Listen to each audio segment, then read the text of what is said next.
Riwruok mar Beyond Hopes Africa komakore gi jatugo machon mar Harambee Stars Dennis Oliech nobago tielo mokwongo mag tuke motisni 2023 Dare to Dream Festival e alap mar Ruta Stadium e kar dak ma Dagoretti County ma Nairobi. Nyasino moting'o tuke kaka mag okapu, adhula kaachiel gi gudho tuke malombo oganda. Jotugo mane ochopo e finals e kind nyiri gi yawuoyi biro loso tim mar Dagoretti All Stars mabiro yore tuke mag Africa Connect International biro bage skul malenana dwe manyien. Jotugo ma ibiro kwany biro yudo sir mar somo gi tugo e piny mar Amerka.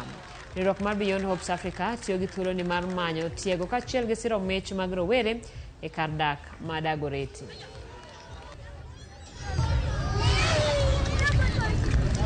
See these youngsters here, they are excited for that, and that gives them a purpose, something to dream for, and that's the whole premise for this event, is to be able to ignite a fire in these young guys, so they can know that if I'm focused, put in the work, I do well in school, there's a hope for me to live a better life, to change their lives, change the lives of their communities and their families.